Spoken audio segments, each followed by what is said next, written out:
RPN is not responsible for the views, actions, opinions, or statements of its guests, advertisers, or even its viewers. The information on this program is not to be construed as medical or legal advice. An appearance on this show is not necessarily an endorsement, and as always, we encourage you to do your own research. Enjoy the show.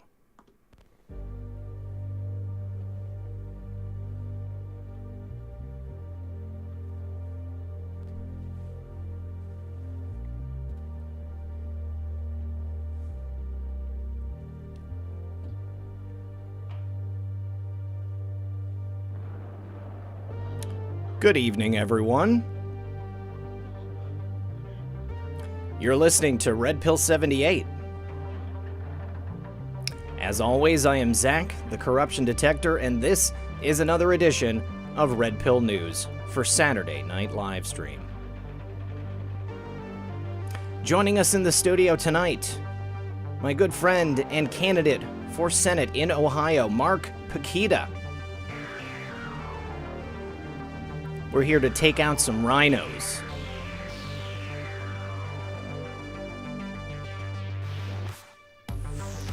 Do me a favor, everyone.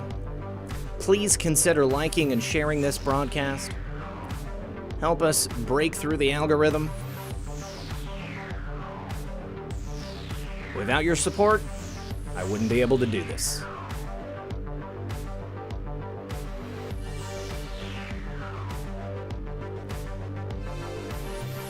While we're waiting for our guest to arrive, do me a favor, sit back, relax, grab your popcorn, and we'll be right back after a very brief word from our sponsor. Well, friends, there's a famous old saying that goes, "May you live in interesting times." And we certainly are. Our world is so sharply divided right now, even our basic American right to free speech is under a heavy attack. In fact, my channel here is being suppressed. I've been shadow banned, and it's because I'm not politically correct. If they want to take it all away, you might wake up one day and find that you can't see my content anymore. Perhaps nobody will, unless you know to look for me. It's a sneaky, underhanded form of censorship, and it's all because certain people don't like what I have to say. Now, since I depend on revenue from the product partners I promote, if no one can find or see my content anymore, then I'm out of business. Goodbye, Red Pill News. I certainly hope that never happens, but these days, anything can go wrong at any time. And that's why I teach self-reliance and emergency preparedness, especially when it comes to your food, water, and other vital necessities. As you know, I fully endorse the products from My Patriot Supply, and the advertising revenue I receive in return helps me pay my bills and enables me to keep bringing you great content like this. But any day now, that might stop. So please prepare in advance. I'd like to make a special request. If you've been planning to buy from My Patriot Supply, but you've been putting it off, now is the time to act while you still can. If you've already purchased what you need, I want to thank you sincerely. But as you can see, for the time being, the future isn't looking much better than what we've just been through. Frankly, it's probably going to get a lot worse leading up to the election. And that's why I urge you to take a moment right now and go to preparewithredpill78.com and make your purchase while you still can. My Patriot Supply is the only source I personally use and trust, and you can too. And right now you can save $100 off a full 4-week supply of delicious, nutritious meals your whole family will love. My Patriot Supply makes it easy to be prepared at all times, and saving $100 off a life-saving 4-week supply of food is too good a chance to pass up. The future is so uncertain, I urge you to go to preparewithredpill78.com and get ready now. Once again, that's preparewithredpill78.com. Do it now, and remember, when you support my sponsors, you support this channel. All right, everyone, thank you so much for sticking around. I appreciate all of you being here with us tonight. Thank you to the mods for keeping the chat comfy. Let me get that switched over to live chat so you guys can see everybody in the chat room. And please do me a favor, join me in welcoming my guest for this evening, Mark Pikita from the great state of Ohio. Mark, how are you this evening? I'm fabulous, Zach. How are you? I'm doing great, man. I can't complain. I am living, breathing. The weather is finally starting to get better. It's been... Wasn't it fabulous? Oh my goodness, it's just been oppressively hot, and then you have all that blow in from the tropical storms that we've had the last couple of days. I mean, and thank God, obviously, I'm not in the direct path of any of those tropical storms, but you sure get it in the Midwest after they're done. Absolutely. I have family down in Houston, and they're okay, but it was a little scary for a while there. Yeah. I mean, we have more than a few listeners who are down there as well. And, being in the path of two coming straight at them, I mean, I'm sure it was pretty scary. So, well, listen, Mark, thanks a lot for being here. I appreciate you joining us on the show tonight. Now, just for anybody who is not aware of you, give us an introduction. Who is Mark Pikita? Okay, so I'm not sure that this will have any kind of chronological order, but I grew up in a middle-class family on the East Coast. My parents weren't college graduates. They were just middle-class, 1960s, 1970s family. I knew from, the minute I left the womb that I was supposed to go to college. It was always about going to college. So I left the East Coast, came to Ohio State here in Columbus. I'm in Columbus, Dublin, Ohio. Graduated with an electrical engineering degree and pretty much, did the career thing. And then I started a company in 1996, which I recently sold. I've always been a political junkie, like many of us. And then a few years ago, I started really getting engaged. I would say about the time that Barack Obama got elected the first time, I started really getting engaged in terms of my study of what was going on. And then I started getting angry, like a lot of people, right? Angry, frustrated. The more we peel the skin on the onion and the more we got to see what was going on, primarily because of Donald Trump and his accusations about the fake news media and then figuring out how he was correct. Mm-hmm. I got really intense, and then I sold 90% of my business the end of last year. And as I say in one of my graphics on the internet, I'm doing this because you can't, right? I sold my business. I'm set for retirement. My family is supportive of this, and I have the desire to do it, right? Right. A lot of people can't do that. They're building their careers. They're building their family. They've got kids in school. They've got to figure out how to pay for college. I'm fortunate enough to be able to do this. And the other thing that drove me to it was at about the time I made the decision, I was thinking about how I regretted never having served the country in the armed forces, right? Because I was born in 58. I did get accepted into a Navy ROTC program, but I wanted to fly and my eyes were terrible. And that was before LASIK and all the rest, right? Right. So it all came together and I just decided I'm going to do this. And it's not like I'm going to be devastated if I don't win, but I'm not in this to lose. I'm not in this for the experience. I'm in this to win. So I guess that's a little bit about my background. I'm not sure I gave you what you need, but feel free to fire away with questions. Yeah, that was a great place to start. Now, why the Senate? Why are you running specifically against Rob Portman? That's his name? Yeah, Rob Portman. Yeah. So there's a couple of reasons. One, I'm 61 years old. By the time I'm running 63, I'm in the Senate 6 years, I'm 69. I don't intend to have any more of a career than one term. What is extremely important, I believe, is that we've got Donald Trump, who's going to be reelected and is going to be a president until 2024.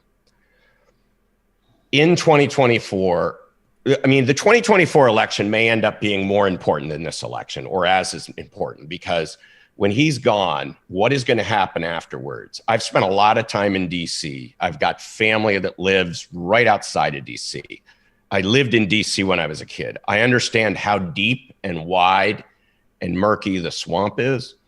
And it would be really easy in 2024 if just another career politician got elected, for all of the gains that we've made and all of the gains we will make, 2020 through 2024, to just backpedal and end up back with the swamp as we had it. So so that's the part of the reason why I'm running, but also the Senate piece is if I'm only going to run one time, kind of like Trump did it, I'm not going to run for a 2-year House term. Sure. And then have to raise money. In this case, if I get in, I'm not going to run again. And so I will have to do no fundraising, right? Right. I will be able to work for the people of Ohio and the people of this country 7 days a week, 24 hours a day, 365 days a year. That's what my goal is. And I think we need more people like me. I really seriously, sincerely want to go serve. I have no need for money. I will donate my salary. I've already put that out on Twitter, above and beyond housing costs, which kind of strangely aren't covered by the like the expense reimbursement that is in place for senators and representatives. But I don't need the power. I don't need the prestige. Honestly, I want to go and stir things up because it's pretty clear to you. It's pretty clear to me. It's pretty clear to anybody that has, looks at it clear-eyed that we've got some serious corruption going on in DC.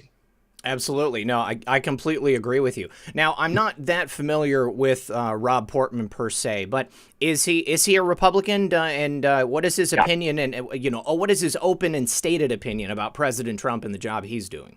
So Rob Portman has been a career politician. He's one of those. So I look at politicians in Washington of being one of two strains. One is they're going to be out front, loud, looking to promote themselves, like, let's say, Nancy Pelosi, Chuck Schumer. Right.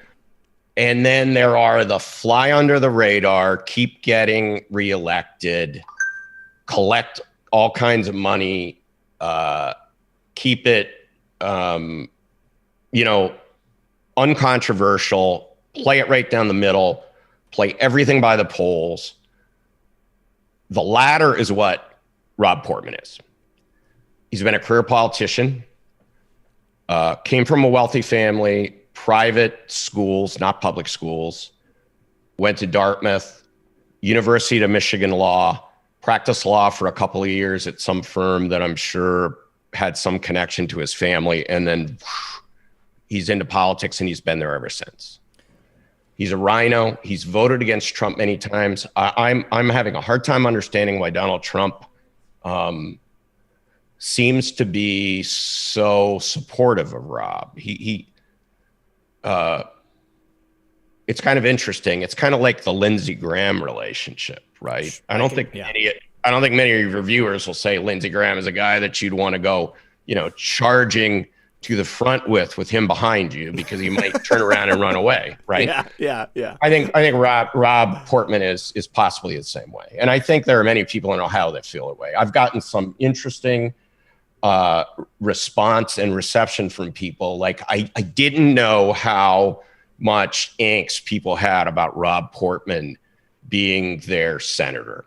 They voted for him, but it was kind of like he was the best of two bad choices, right? As they often are, yeah. And I don't want to be that way. I mean, I want people to vote for me because they know I'm going to go to DC and I'm going to work for them 100% of the time, and I'm not going to work for myself. I mean, I think someone told me Rob Portman hasn't had a town hall or any kind of interaction with constituents face to face for like 5 or 6 years. Seriously. I don't know if that's true because I don't look at his schedule, but I always see him at these events where he's taking photos with this organization or that organization or this, at this company, but I've never seen him with constituents. So that's basically why I'm running. It's an uphill battle, right? I've got to primary him. He's got more than $4 million in the bank already. I'm trying to do this on a shoestring because I want to prove that it can be done. I think with social media. So everybody, please follow me on Twitter. Yeah. And I think, you can use technology in a way that is very cost effective, gets the word out. And I'm not afraid to be in every county, every month. It's, Ohio's not a small state. It's the 5th or 6th biggest state in the country, depending upon what list you look at. But it's square, and you can get anywhere in 2 to 2.5 hours. Nice. So I'll be wherever people want me to be. And I would say, if anybody's listening and they're saying, hey, I'd love to have you come to my town, please DM me on Twitter, go to the website, send a message on my campaign site. I just want to be in front of people. I want to talk to them, find out what their issues are, and try to sell them on the platform that I believe is a winning platform for Ohio and the nation. Well, to your point, wondering why President Trump might be so supportive of Rob Portman. If he's the only choice, if nobody else is going up against him, it's important that we have that majority in the Senate, even Correct. if, all of the Republicans don't vote every single time the way that we want them to. But obviously, somebody who could go up against him, needs to do it in exactly the way that you're talking about it. It's extremely important for someone such as yourself coming in as an outsider candidate to literally press the flesh, go as many places as you possibly can. And, the fact that you are a self-made man, that you are also completely self-sufficient, that's an excellent position to be in. So it's going to allow you that opportunity. And that, I'm sure you remember tonight, we're also going to be having calls from the audience in the second half of the program. So if we've got any Ohio patriots out there who want to call in and ask questions about specific issues, please do that in the second hour. Now, Mark, thinking about those issues, what are, in your estimation, the most important issues facing Ohio right now? And then maybe we can take that on a macro level to the entire country as well. Right. So I prefer to look at it top down rather than bottom Ohio up, because I think one of the issues we've had in Congress, and when I say Congress, I'm talking about both houses, is that it seems like everybody is scrapping for what can they get for their state so they can say, I brought this here, so you should vote for me because I'll bring you more. So I'm a big states' rights person, and I believe that we should be pushing more and more decisions back to the states instead of at the federal level, right? So I think that is a big issue. For example, gasoline taxes for highways.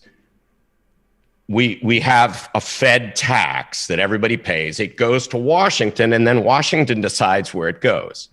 Well, do you think that every state gets back exactly what they paid? No. And oh, by the way, why does it go to Washington, where we have to pay this Department of Transportation and all these bureaucrats to figure out where it goes, and then politicians get to play games with it? Why doesn't that money just, I'm fine with it being a federal tax, just the tax that's assessed in Ohio, leave it in Ohio. Right. Tax that's assessed in New York State, leave it in New York State. It makes no sense. And this is one of those things that kind of resonates. So it's the states' rights thing to get off the Ohio up rather than Fed down. But the second thing is, I think we need to force, because we don't have time to wait, we need to force trust in politicians. And what I mean by that is we need some legislation. There are five points. I call it the Pukita plan. I didn't pay a marketing firm to come up with that name. I did it myself, right? But it's things like, we need a line item veto. We need term limits. We need hyper financial transparency. In other words, there are all kinds of games that politicians play to be able to hide corrupt activity. We need to outlaw offshore accounts. Yeah. Because that's where a lot of the money goes. And people say, I have libertarians come to me say, but I want to leave my money there. And I'm like, you know what? It would be fine to leave your money there if those countries or those protectorates had the same reporting responsibilities that U.S. firms did. So you don't get a 1099 from a bank in the Cayman Islands, right?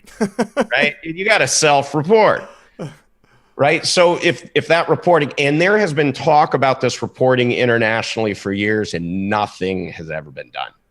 The other objection I get to that is, well, there are financial instruments that I want to invest in that are only available overseas. Okay. Do you really think, as large as the financial market is in the US, that if we basically said no more offshore accounts, that those financial products wouldn't be available in the United States? I mean, seriously? Yeah. Yeah. Right?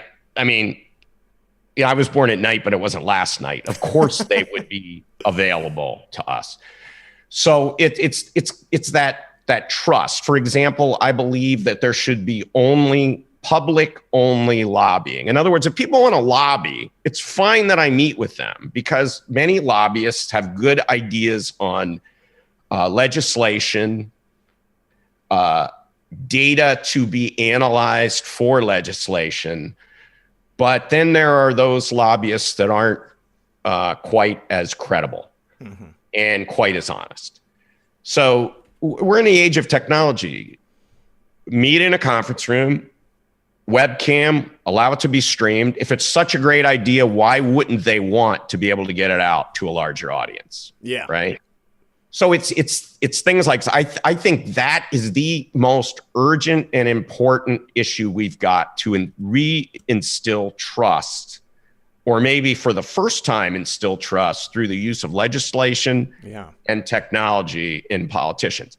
And I think it'll be a self-righting mechanism. I tweeted it out today. I think that if we did these 5 things, that those who were prone to corruption just wouldn't run, because they'll go do something else, right? Absolutely, yeah. And they'll go do fraud. They'll go defraud someone else rather than the taxpayers, right? So it's kind of a self-righting mechanism, I believe.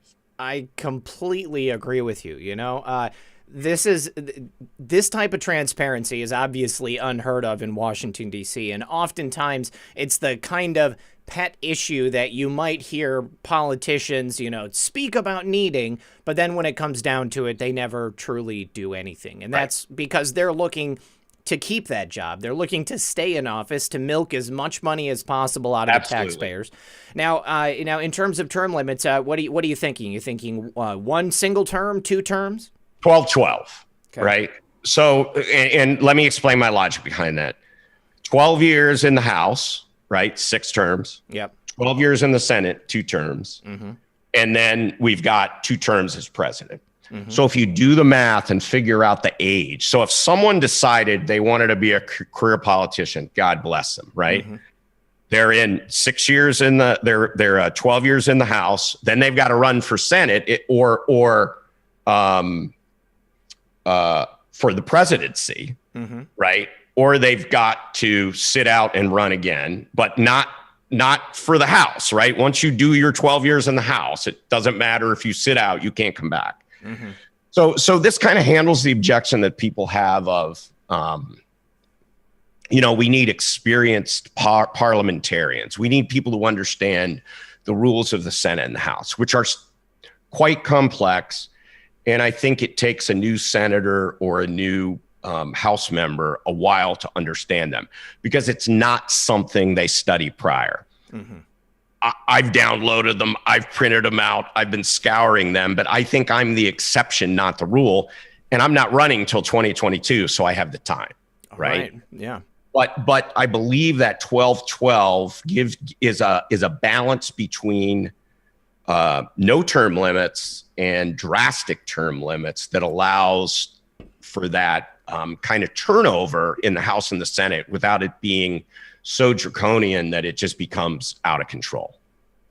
I can totally agree with you there. That sounds reasonable. Now, when you were talking about the taxes for like gasoline and various taxes for the road, I know that Ohio uses turnpikes, tolls on the turnpike. What is your opinion on taxation in general? Well, so I'm a believer in small government, right? Like many of us, those of us who have studied the Constitution realize that the only reason the Constitution is in place is to protect our rights to life, liberty, property, the pursuit of happiness, right? Other than that, there really shouldn't be much there. So all I would say is, I think that we're probably moving into an era where we're going to look at why are our taxes so high and what are we getting for them and who should really be paying for what. It's kind of interesting. You and I have probably been around long enough. I'm not sure how old you are, but I'm 42 tomorrow. Okay, so I'm 61. So you were probably young during the Clinton administration, right? Yeah, so high school, yep. Yeah. So if you remember, in business, there was a lot of business process reengineering, business reorganization, people getting laid off because businesses were using technology to replace people, and they were right sizing and downsizing and all that kind of thing. That critical look at how the process works in a lot of industries and organizations. I mean, it took place everywhere, not for profit organizations everywhere. Except government. The one place it hasn't happened is in government, right? Right. It hasn't. Like the fact that we have this pandemic and the House and the Senate can't vote because they've got to be there. I mean, that to me, that's like stupid, right? Yeah.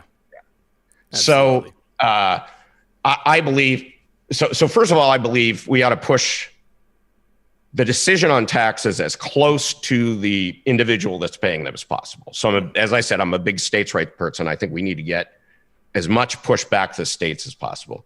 I think we have departments in the federal government that just don't need to exist. Right. The Department of Labor. We've got a Department of Labor in Ohio. Why do we need a Department of Labor in Washington? There can be national laws, but they can be enforced through the states. Department of Education, total waste. Department of Energy, don't see why we need that, right?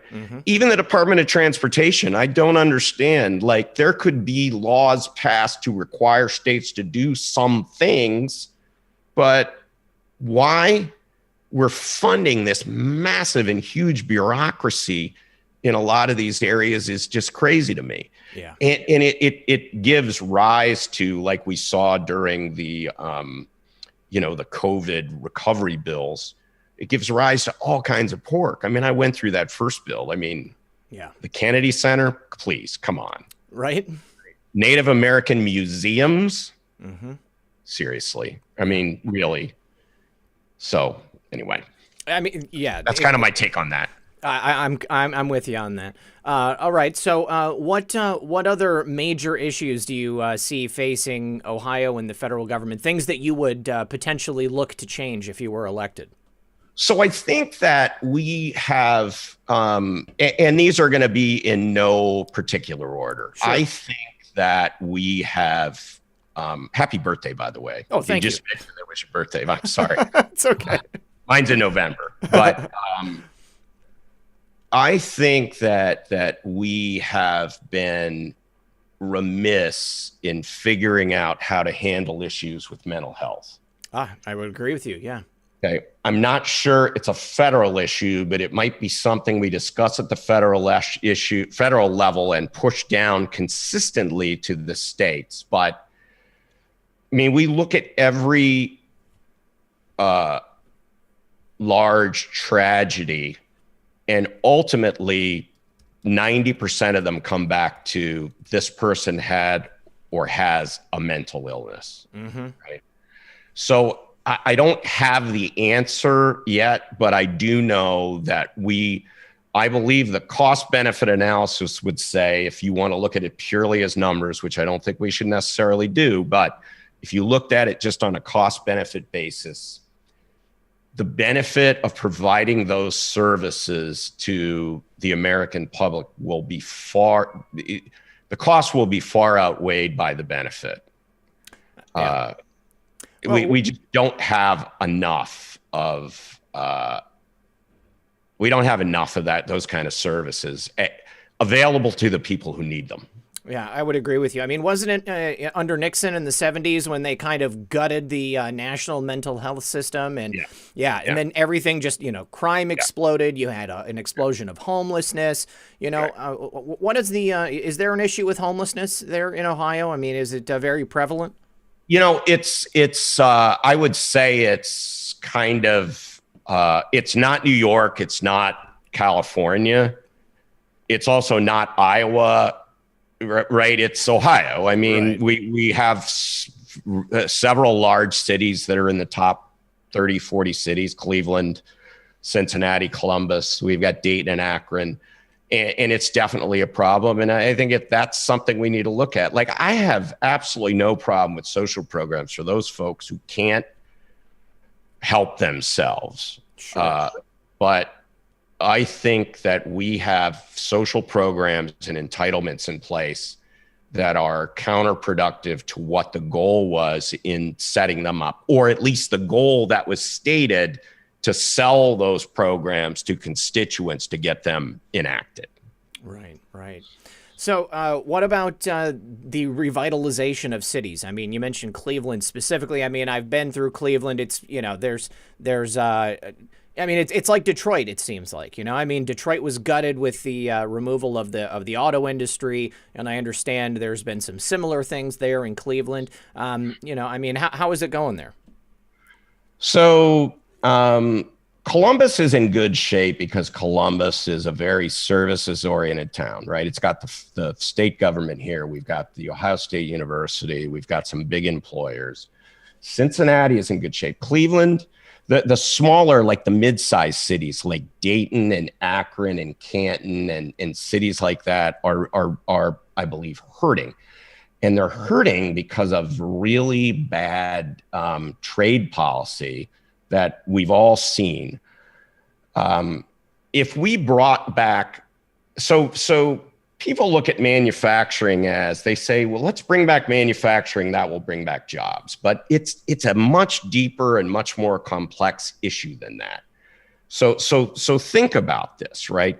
We've got this kind of class disparity that's growing over time, right? Lower class and upper class. And it's pretty much bifurcated that way. Mm-hmm. And it's like you have people who aren't as cognitively talented as those that are, and those that are can make a lot of money. So that wage gap keeps spreading. And I believe the reason for that was we forced, with NAFTA and things like that in our trade policies, we forced or we allowed companies to offshore manufacturing jobs, and they just went away. So folks who aren't as cognitively, like, building algorithms for Google or doing financial analysis for Goldman Sachs, but that are very capable and could do like the manufacturing trade jobs, those have gone away. Like, I don't know about you, but I don't hear about it many trade schools anymore. No. They're out there, but you got to search for them. If we brought manufacturing back, it's more than just the jobs. It's a people societal impact, right? Because those folks who aren't as cognitively capable, or they just don't have that drive, but are physically capable, mechanically capable, they can go to those schools, and they can have a career, and they can make good money, mm-hmm. right? They can make six-figure salaries. They can start their own businesses. I think this bringing manufacturing back is much more important than anybody understands. And it's not just jobs. It's not just taxes. It's not just money. It's not just getting people off unemployment. It's giving people something fulfilling to do and having a purpose in life and goals to shoot for, as opposed to just working a minimum wage job in a fast food place or an entry level, administrative job somewhere where you're never going to get more than minimum wage. I mean, to me, it's an absolute shame. I completely agree with you. And I think that was part of the plan to demoralize and destroy America. Take away people's ability to, do things, to and make them things. depend. Yes, Yeah, make them depend on the government. Absolutely. Yep. So then, you know, once you've taken away everybody's skills and you've given them these, you know, maybe low skill desk jobs, and then you take those desk jobs away, then what are you left with? You're going to have to get into government entitlements, and you know, hopefully you're going to be able to survive on some type of government check every month. Right. Now, what about the situation with immigration in Ohio? Was that a place where they're shipping people in? Well, I think every state they're shipping people in, Zach, and it depends. So I came from the IT industry. My company was an IT staffing company, and we had a lot of visa holders on our staff from primarily India. And we were in a situation in the IT business. So this is industry specific, okay? And we were in a situation in the IT business where we had about a 7% underemployment rate that clients or companies needed IT people but just couldn't find them. And so I think in those situations, so I'm if we're going to do immigration, I believe it should be merit based, right? Okay. So we're going to bring in the best and the brightest. I mean, honestly, it's a competition. We're going to try to take away from countries the best and the brightest because we want them to be in the U.S. Sure. A lot of countries have done this. Australia's done it. I believe Canada has a form of it. It works. If you look at the countries that have done it, it works. I'm absolutely against illegal immigration, which the interesting thing about illegal immigration, and I know all your viewers are astute about this, but illegal immigration hurts minorities the most because they're, you know, if you look at the spread of their earnings, they have more people who are at lower levels of earnings. And when you take those jobs away or you allow someone to come in and compete illegally, it really hurts you. So I'm big on immigration. I'm big on the wall. I'm big on controlling immigration. I believe our immigration policy needs to be merit-based. And we really, I actually think that Congress, both houses, either took their eye off the ball with immigration and said, it's not that big of an issue for us. I mean, the Democrats obviously didn't want to make it an issue because they just wanted open borders. But we really need to be sure that that is a critical path item that we should be overseeing and regulating on a regular basis, whether it's quarterly hearings or whatever. There's got to be more oversight and more public information provided about what is going on with immigration.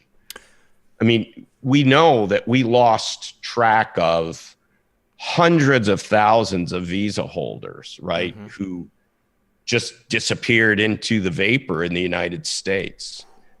That's an issue both for jobs and taxes and things like that, but it's also a security issue. Absolutely. Yeah. Right? We have no idea where they are, who they are, what they're doing, right?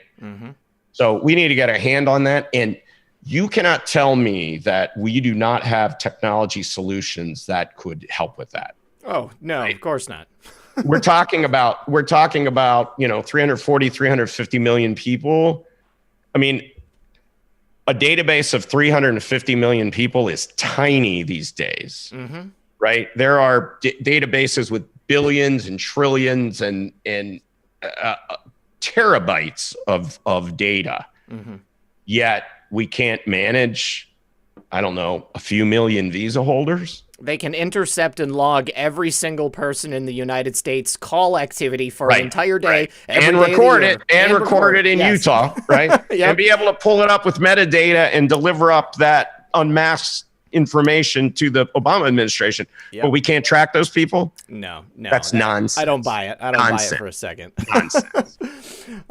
All right. So where are you at with the response of Governor DeWine to the pandemic, the sickness that is attacking our country right now. I wanted to show this. My buddy Gino, who is watching the show right now and sent me a Cash App donation. He said, check your DMs. So thank you very much, Gino. Let me get this pulled up here, you guys. This is new data from the CDC. And I should be able to, let me see if I can get this to show up. There we go. Now, Rob, let me go, Rob, let me show you the information here, Mark, so that you can take a look at this and see what this says. Let me just get this pulled up. All right, so you should be able to see my screen starting now. So here are the deaths from CV-19 from the CDC. Obviously we had the biggest dip right here back in June. Yeah. I'm looking at, you must have multiple monitors. I'm looking at your SOS screen. SOS screen. Sound on sound. Novation. Oh, I'm sorry. I did go to the wrong one. Okay. Here we go. That all the time. This is it. This should be it right here. But we are essentially at the same level of mortality that we were when the pandemic started, which indicates to me that this is completely under control. But there in Ohio, don't you still have like a mandatory mask mandate? Like if people go outside, then they have to wear a mask, and you have to go into businesses. I mean, where are you at with that? How would you advise somebody to change that? So how I would advise them is, I think where we are right now is just absolutely silly. Yeah.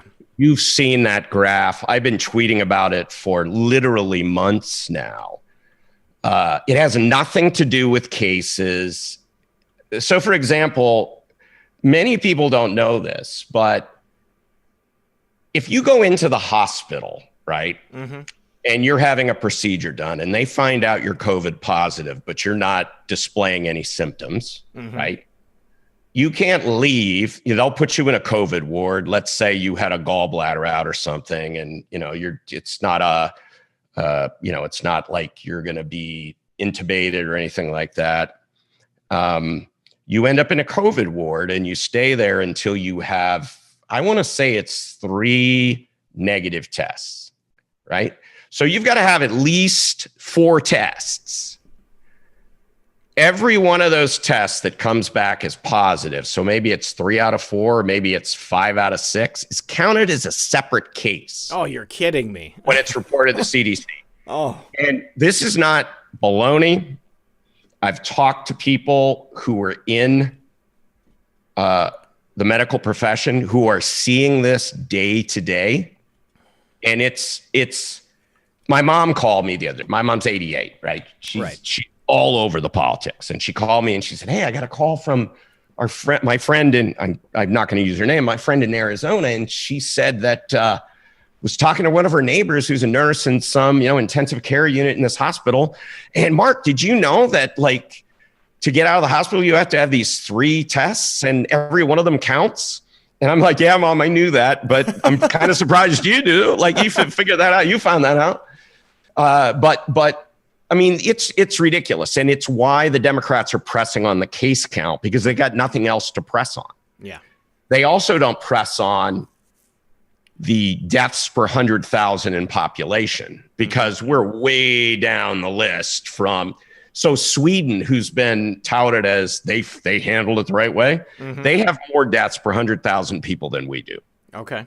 Right. So we've done a great job, but you will never hear that. The mainstream media will never show you that data. They keep showing you cases and infection rates. 90% of those cases, people get tested and go home. Like they don't even there's no treatment. They have no symptoms, right? They're a restaurant worker. They got to get tested. They go in, you're infected. They go home 14 days later, they're back at work. They've never had a symptom, right? So not to mention the faulty tests. Well, the faulty tests, I mean, so Mike DeWine is a great example, right? So the president is coming to visit, I forget who it was, up in Northern Ohio. It'll come to me, but it might have been Whirlpool or something. Yeah, he comes to Ohio. Whirlpool, yeah. Comes to Ohio. And Mike DeWine has to be tested because he's going to be near him, and he gets a positive test. Right. And then the next day he gets a negative test, and the day after that he gets a negative test. The tests are unreliable. I've heard that from healthcare professionals as well. The tests are unreliable. Absolutely. Right. Yeah. You could take 10 tests and you'd probably get a 50-50 match of positive or negative, even if you were positive or if you were negative. So I like to say, the more we find out about this virus, the more we figure out we don't know. I agree with you there. Yeah. Now, what about Section 230 and censorship of conservatives on social media? I think we're in a really dangerous place right now. Obviously, Bill Barr has talked about this. This is more something to do with the Justice Department, but Josh Hawley has put some legislation forward to try to hold companies accountable. But this is a big deal. I mean, in your Twitter handle, you write deboosted. I've shown my audience here before how to take go to shadowban.eu, put in your Twitter handle, see how I do it every day. I do it several times a day. Yeah. So I mean, clearly it's not a level playing field when it comes to social media. And this will be very important for you if you're looking to primarily use the tools that we should be able to use in order to reach people. So that's a great question. It's a great topic. So I'm kind of this conservative libertarian, as you can tell. Yeah. The rhinos in the House and the Senate will never go against big tech. They get a lot of money from big tech. Right. As a libertarian, I don't want a lot of legislation put in place and about a lot of federal oversight. I believe that we have in the legislation, with a few tweaks, the ability to let the marketplace figure this out. And that is that as a business, you should have to say, I'm a platform or I'm a publisher. Right? If you're a platform, right, and you start censoring and managing, you can be sued. If you're a publisher and there's any libel or slander, however that works, depending upon whether it's videos or whatever, but libel or slander, you can be sued. We can let the litigation process within courts fix this problem, right? Because what are they concerned about? They're concerned about money. So if a guy like Nick Sandman can sue CNN and get a big settlement, right? They're probably going to be less inclined to do what they did to him to someone else unless they're stupid. And that's up for debate, right? That's up for debate. But I don't think we need some comprehensive big legislation. I think all we need to do is, it's kind of like checking the box on your tax form if you're a business. Are you a partnership? Are you an LLC? Are you a C Corp? Are you an S Corp? And that's it. And you should have to check that. And that should be what is made public so people know. And then if you as a consumer feel your rights have been abridged, you should be able to get a remedy in the courts for that. All right. Does that make any sense? I've never really explained that. Yeah, I mean, it does. I mean, I don't have a canned answer for that, but it's kind of like what's in my head. That's good. That's fine. You know, I personally don't think that there should be, you know, just a bunch of ridiculous legislation either. I mean, it should be cut and dry. I mean, either they're a publisher or, you know, or they aren't. And, you know, right now they're operating in this gray zone and they're being able to do it with impunity. And the only people who are being affected by it are conservatives or people who don't have the, you know, prescribed political, opinions on anything. So, you know, I think that the tech companies need to be held accountable. And if they're not going to follow with what Section 230 says, then I think that they should not be allowed to have the protections of Section 230. And I think that, you know, that could very easily be done. I wish the DOJ would go ahead and just, you know, let's just take care of it, or the FCC rather. Let's go ahead and just take care of it. And well, then, the FCC and the DOJ could. That I never thought about that, but they could probably issue. So this is something that many voters don't really think about. Okay. Congress puts in place legislation and then they give it to a department to go enforce in the administration. Right. That legislation is never nailed down. In other words, how that legislation gets implemented is never outlined in that legislation. Right. It's up to the. They're not capable of doing that. Right. So a bunch of bureaucrats sit around. Half of them deep state, half of them anti-deep state. Well, maybe 75% deep state, 25% anti-deep state. And they argue about how do we implement this, and they fight it out. And they fight it out just like Democrats and Republicans in Congress or the Senate. People don't understand that. These people are politically motivated, right? And they decide the regulations and the rules around that legislation. I think that the FCC and the DOJ could get together and issue a guidance on Section 230 to say, here's the way it's going to be going forward. Right. Yeah. We might not even need legislation if Barr and his people could get together. The FCC guy, I forget his name, really capable guy. I can't remember. I can see his face in my head, but it's an Indian last name. Yeah. He's very, very good. They could get together, and I think they could take care of this overnight. I may be wrong, but I'm sure that they'd get a lot of pushback. But what I'd say is do it and let the Democrats sue you and take it to the Supreme Court. Well, the problem is that there are so many people in all of these various administrative branches that probably have direct ties going back to these tech companies. I mean, specifically at the FCC. Of course. My educational background is in public administration. So I'm well aware, and that's, kind of a loaded question where I wanted you to, get to that point. But, unfortunately, there is just too much, cross traffic. I mean, you've got people coming in. It's the same thing with lobbyists. Whatever branch of government, whatever administrative body it is, they're coming in from the private sector. They go ahead and stack the deck for people there while they're there. And then they just go back out to whatever company it is they served while they were still in government. Yeah, it's a shame. And that gets back to the public lobbying thing, right? Yeah. So if you've got to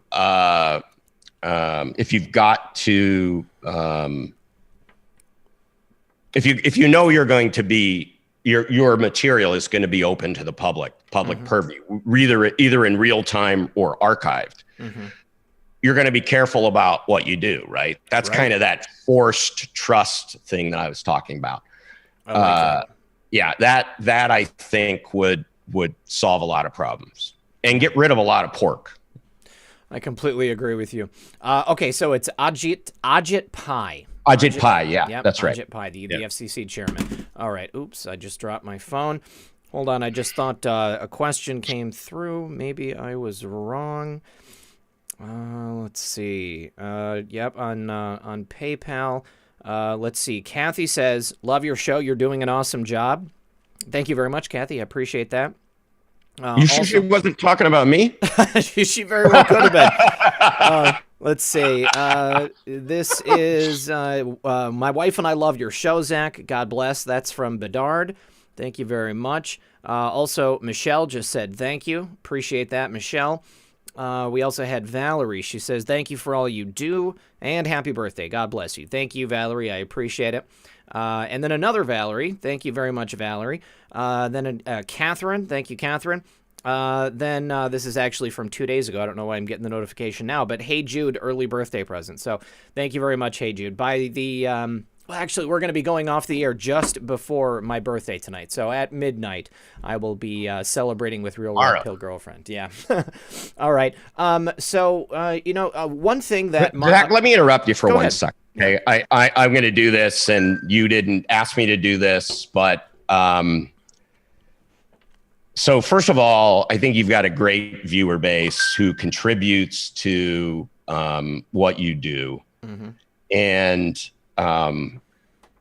without people like you, we've got the mainstream media, which we know is entirely unbiased, or at least 90% biased to the left. Mm-hmm. Without people like you and others, we would get nothing we would be struggling. So, and I know that you're not living the high life, so to speak. So I would encourage everybody, and here's what I would say. $1, $2, $3, $5 is not like it. I think some people might say, well, what can he do with $5? Well, if 200 people give you $5, that's a significant amount of money, right? That helps you out. Yeah. So I would encourage people to donate on a regular basis. And I didn't donate before I came on. I will afterwards, because I didn't want it to be like, I'm donating, so have me on, right? But sure. we have to do this, and there are smaller outlets, and there are even some bigger, let's call them alt-right, center-right alt media companies. Right. I encourage everybody to move whatever you were spending with the other people to what you're doing. So I literally took my $180 a month dish bill, moved it to YouTube TV for $45, and I literally take the rest of that money and dole it out every month to people like you. Thank you. So I would encourage people to think about it that way. Think about it on a monthly basis, not just a one-time basis. Yeah. Because you get paid, everybody else gets paid every 2 weeks or twice a month, and you don't. So anyway, thanks for it. Well, I really appreciate it, Mark. And, I obviously I love what I do. I love that I am able to bring this content to everybody on a daily basis. And hopefully I'm going to get remonetized by YouTube, and then it won't be as much of an issue. But I'm not holding my breath. The content that I put out, although it is informative and I think it really is very helpful. Maybe I'm a little biased, but I think that I make a good product, and I try my best to educate people and to bring the information and to continue to do it on a daily basis. When I first started doing this, I wanted to specifically give people an alternative to the mainstream media. I cut the cord on my cable. Jeez, oh Pete's, man, back in maybe 2008 or 2009, a long time ago. I've been watching YouTube almost exclusively for a very, very long time. So when I decided to start making the shows myself, and it was a big learning curve because I had no idea how to do it, but I wanted to put something out that people would want to continue to watch. And I knew that in this space specifically, because I saw the way that the mainstream media treated President Trump and treated anybody who had similar viewpoints, I knew it was necessary. And right. I had no idea that it was going to bring me to this point.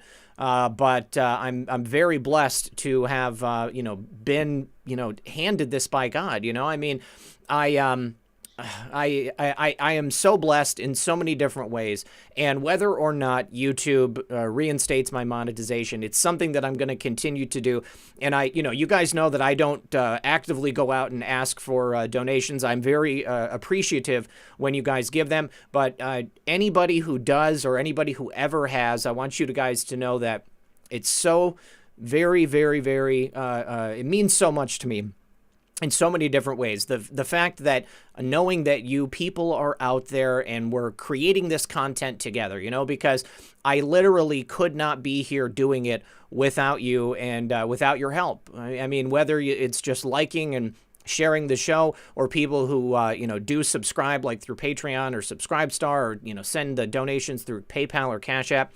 You guys, you can't know how much it means to me. And just to be able to be here in this position and to make a living and to help the president more specifically, to try to deliver the truth in this message, I am just blessed beyond belief. I never considered the fact that I would be here. So thank you, everybody, for everything you do to help out. And thank you, Mark, for saying that. I subscribe to it too.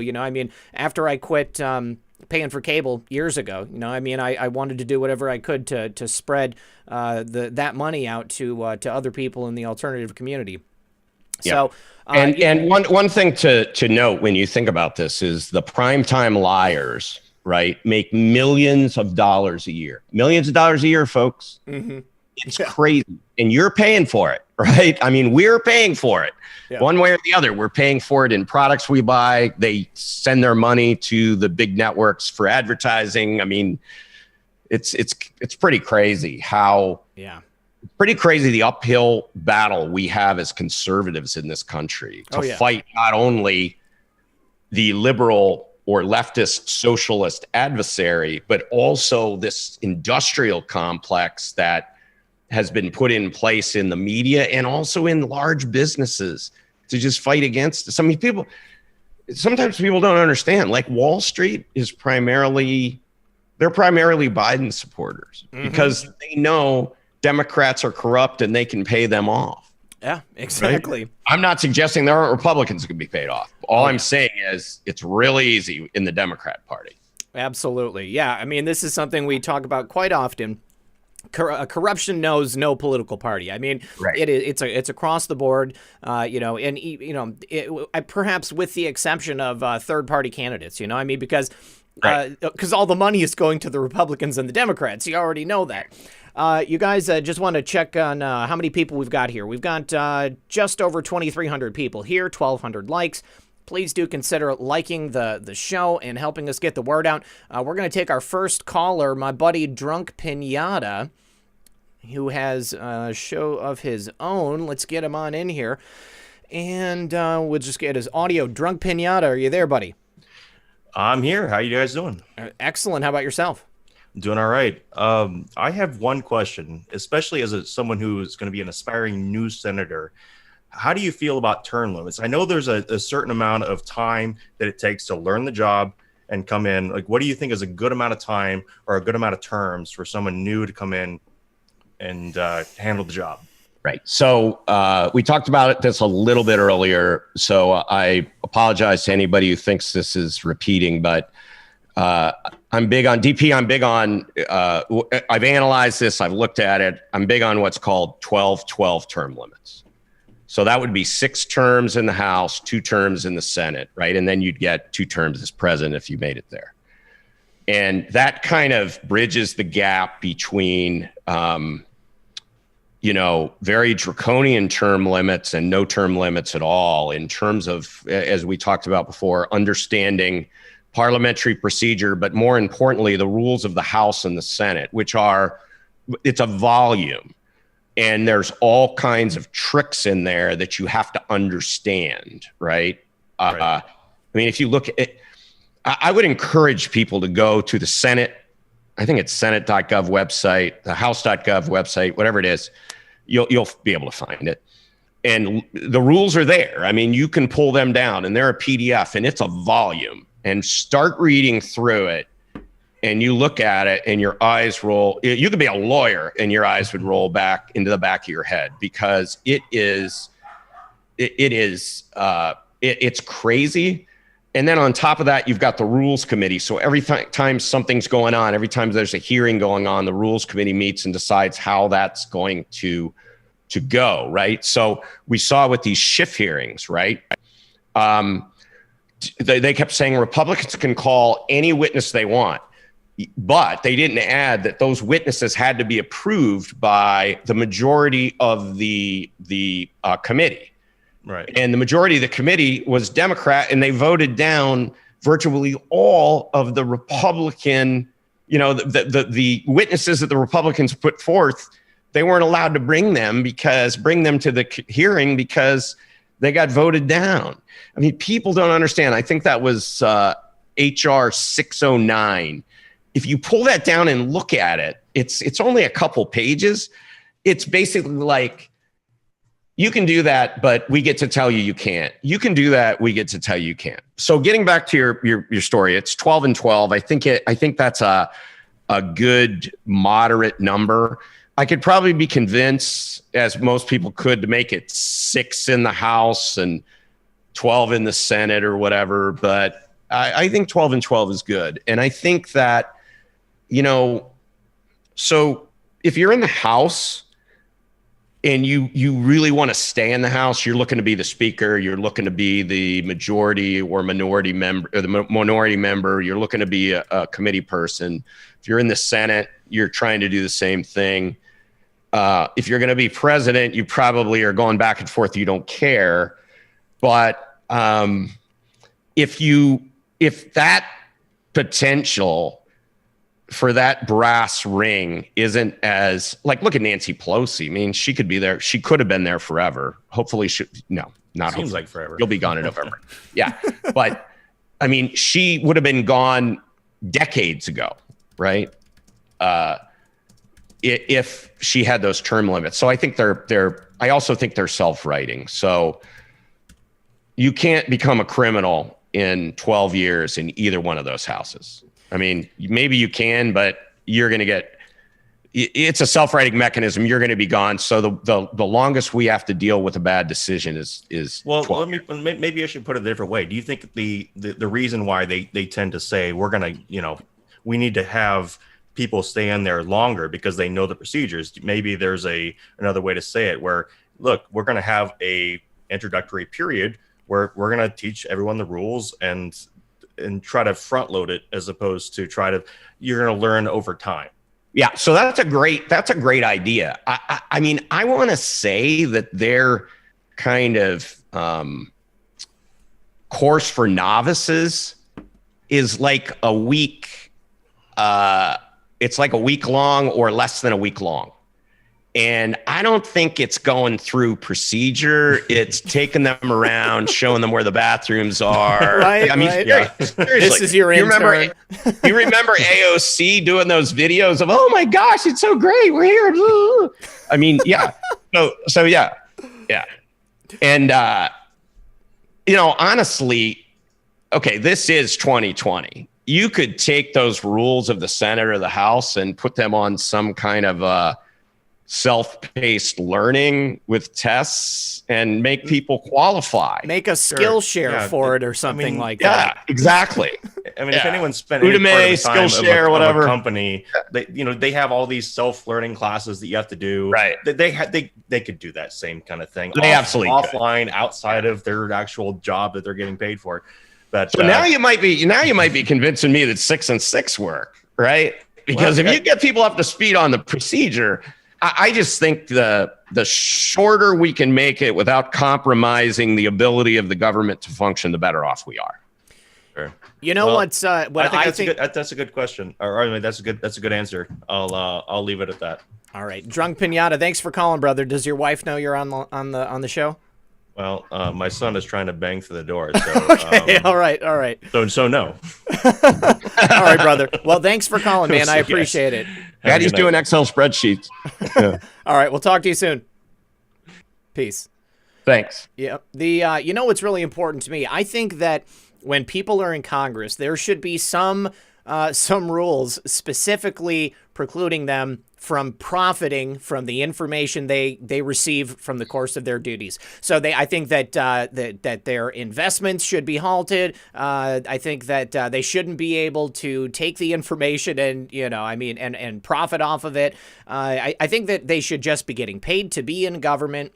And that's it. Once you get out, then go ahead and invest at that point. Go ahead and buy real estate. But there's too much back channel stuff going on. I mean, these people are constantly in touch with people in business and industry, and they're clearly profiting from it. Sometimes they get caught. Just recently we had that happen. But, I don't know that anything's really going to come of it. Yeah. So what... I think the average voter, the folks on your show probably know this, but the average voter doesn't understand that all of those disclosures are out there in the public. So I went out and looked at Nancy Pelosi's and her husband's trades of Amazon in, $1 million to $5 million chunks. And that's the interesting thing. It's not granular. It's like I traded between $0 and $1 million of stock, or $1 million to $5 million. There is a big difference between 999,999 and 4,999,999. Yes. And those are just two buckets that sit out there. The other thing is when senators or representatives have to, and this gets into the hyper transparency thing that I talked about in terms of financials reporting. If you look at their reports, it'll say I made either so think about this. I made under $1,000 from this venture I was involved in, or I made over $1,000. Mm-hmm. It could be 15 million and it's still over $1,000. Yeah. That's ridiculous. Okay. Well, and it's done that way on purpose. So they can obscure it. Yeah. But here's what I would say to you, Zach. To what decimal point does the IRS know how much you've made from an employer when they send the IRS your W-2? Oh, exact. They know exactly. Right? Yeah. To the penny. Yeah. Why do we not know that about people in Congress and the Senate? Why do we not know that? We should know that. And what I would say is people say, well, it's a privacy thing or whatever. I'm like, hey, dude, if you are that concerned about privacy, don't run for office, right? This is not the right job for you. I absolutely agree. Slipster's videos, I just see that I haven't touched any of the issues you've mentioned. I haven't seen any questions that you've specifically wanted to ask Mark going by. So go ahead and put them back in there, and I will try to catch it. Or I invite you to call on in, and you can ask Mark directly. Let's go ahead and we'll bring in my buddy Quips Defoe, and we'll see about him. Okay, Slipsters, I see you. I see you that, but I will ask that next. Okay, Quips, go ahead and unmute, buddy. Hey, buddy, how are you? Oh, not bad, not bad. Thanks for calling. What's on your mind tonight, or this morning? Oh, not much. At 10 past midday, so this afternoon. But I just quickly wanted to wish you a happy birthday. Oh, thank you. Tomorrow. Appreciate it. No worries. I mean, it's already my birthday where you're at. Exactly. Yeah. Hello from your birthday in the future. Nice. I love it. So, Mark, I'm not a constituent, unfortunately, so I won't take up too much of your time. Maybe in the future, I plan to move. But I love your ideas on hyper-transparency. I'm very much in your camp. I was wondering if you would like to comment on if you have any. I love your ideas of systematic plans to protect and disincentivize, bad behavior in the future. I love that. You're not coming in and just attacking the now, although right. You do seem to have a very decent grasp on problems that are affecting us now, but your mind is also very much in the future, even beyond where your 12-year term limit would take your Senate run, right? So right. I was wondering if you had any plans on extending that beyond, because it's a tricky question, right? Like, you run for Congress, you run for Senate, you're putting yourself in this position, you're asking for these limiting conditions, and we can extend those limiting conditions to transparency, right?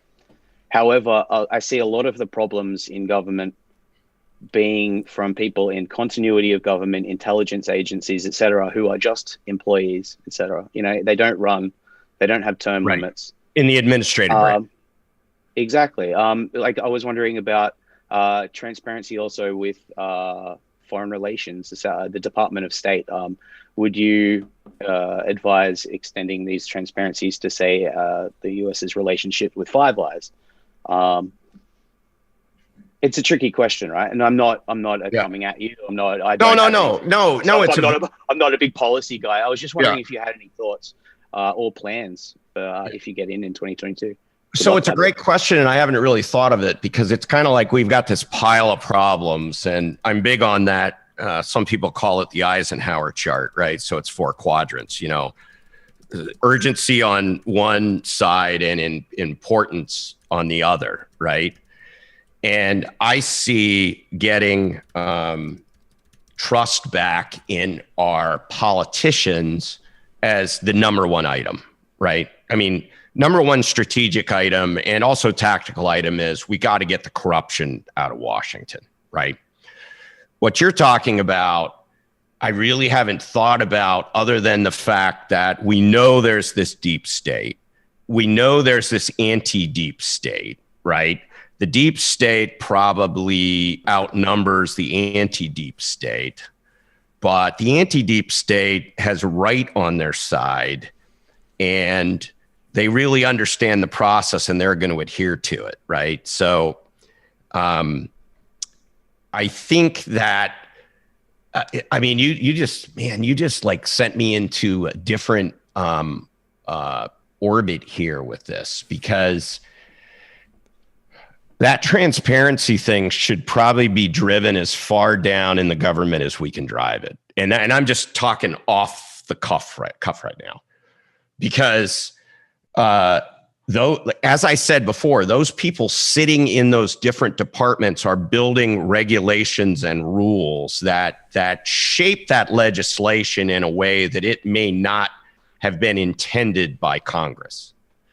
And they may be shaping it because they're getting some kind of, as we used to say in the sales world, a spiff for that from someone, you know, tickets to the ball game, dinners, vacations, or money in offshore accounts. And perhaps we ought to make every federal employee at a certain level have that same financial transparency. I have no problem with that. I mean, I don't think anybody that's, you know, there are probably some people who are like, you know, that's too intrusive and all the rest, but it's like, you can choose not to work for the government. You can choose not to run, you know, but if that's the rules and you know it ahead of time, you have to go abide by them.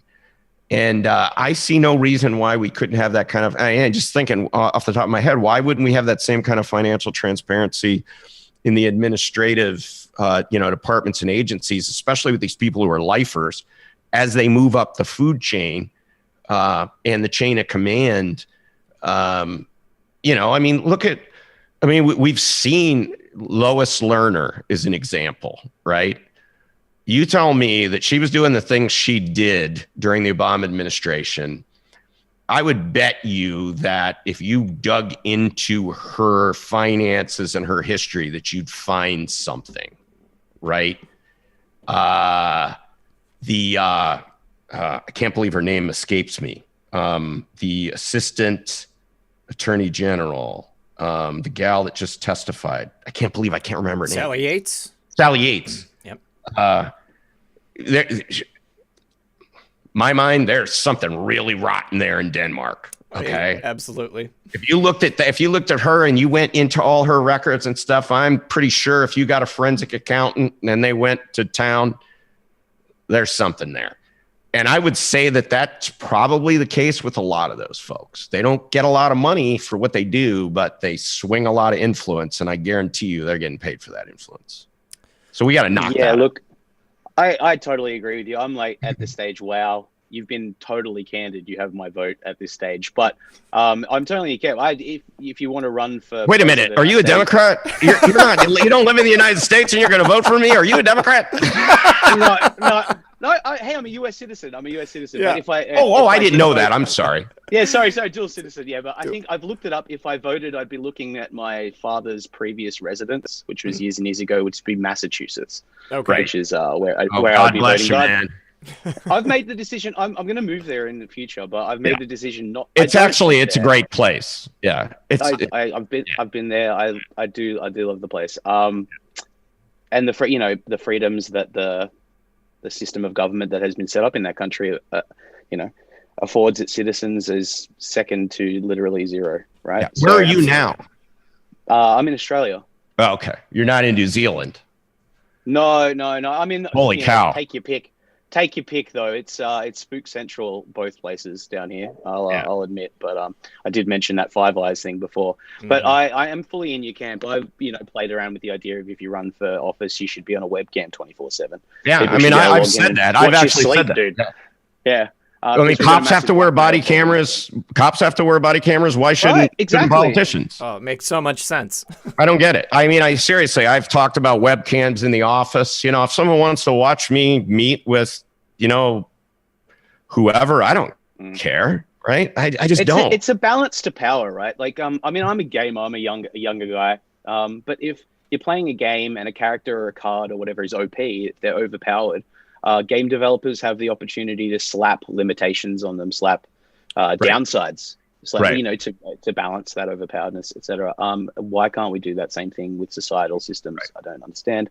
But yeah, just it's tricky. However, going between elected official and employee legally, and I was wondering, if that's the question, right? Well, that's actually a different topic than we were talking about, right? We were talking about career administrators, but I think you're talking about someone leaves the government and goes to be a lobbyist, right?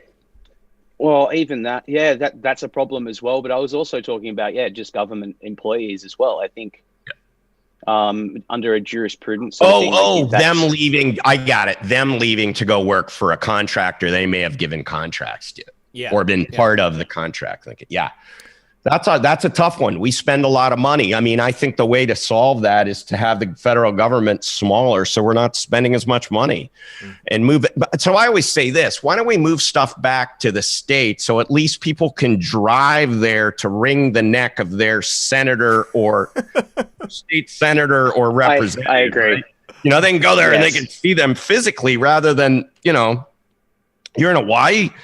I mean, AOC thinks you're going to drive to DC, but that's a long flight, right? That's a long trip.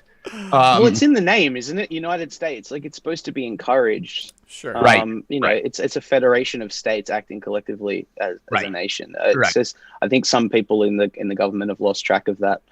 I think a lot of people in the government have lost track of that. We're a union, right? We're a union of those states. And that federal government initially was set up to if you look at when it was first set up, and I've been doing that a lot recently, it was basically just to do two things: conduct foreign policy, and that included wars, right? So because some people's idea of foreign policy, especially the British at that time, was we're just going to come and kill you, right? We're going to take over. And interstate commerce. And that was really it. There were a few other small things, but that was it. And they wanted to be that way. And how the heck did we get to where we are right now, where we've got, I want to say 4 million people working in government, about half of them in the military and half in the regular government, close to that. And it's just astounding to me. And it's a number that's keep going up. Now it's leveled off now, but why have we not applied technology to get rid of some of those people, right? Every other industry has done it. We were talking about this before. There is no need for us to have that many people in government in Washington. It's just ridiculous, okay? As a business person, I know this, okay? I ran a $100 million business. I had almost 800 employees. We had a back office that was like 6 or 7 people, right? 6 or 7 people managing 100 million in revenue. So if you think about that, it's just crazy. I think it's because you can blackmail a person, but you can't blackmail a computer, right? Yeah, that's true. That's right. very and true. then you've got the unions, like government employees being unionized. That's something that I am absolutely against, and I would like to see legislation that absolutely prohibits it. It's ridiculous that we have that kind of legislation, right?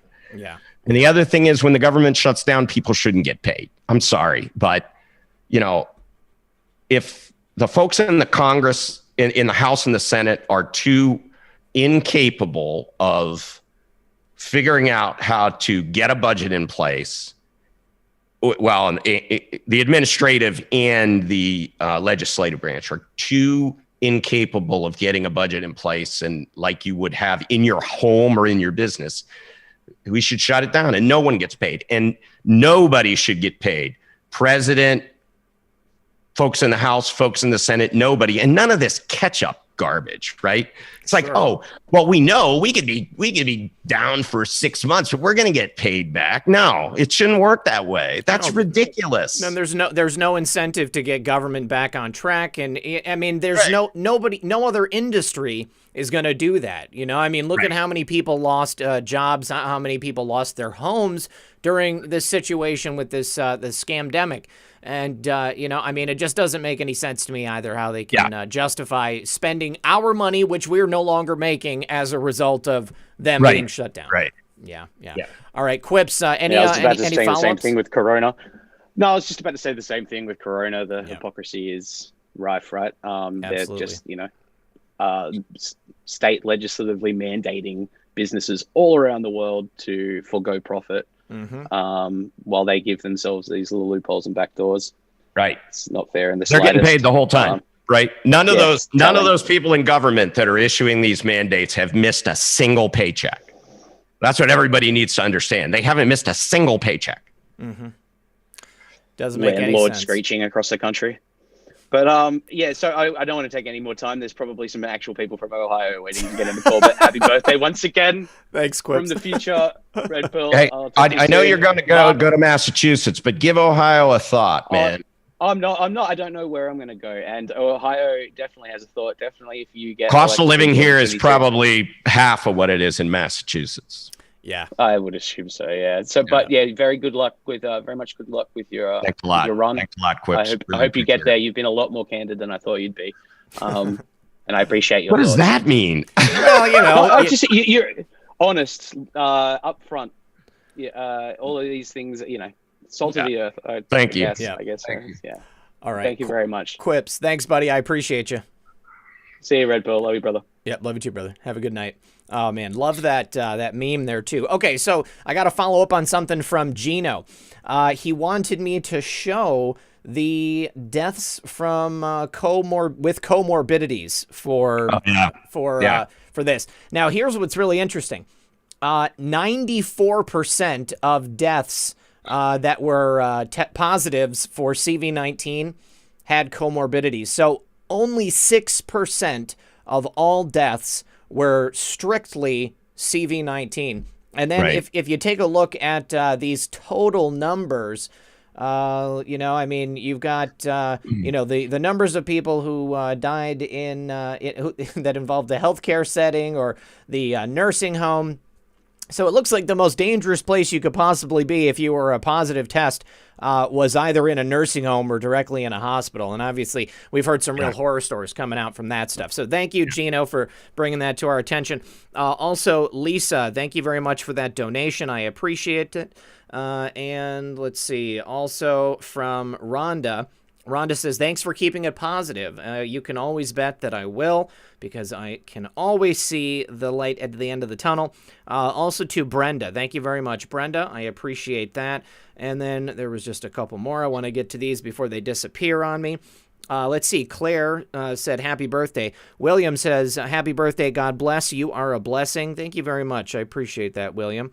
And then, again, Claire says, happy birthday. Thank you, Claire. Richard, also thank you, Richard. And thank you to everybody who has donated. Now, somebody sent me an email. Peter just sent me an email. And he said that, I can't remember, another podcast, they ask people to donate if they feel that they received a benefit, some type of benefit from the podcast.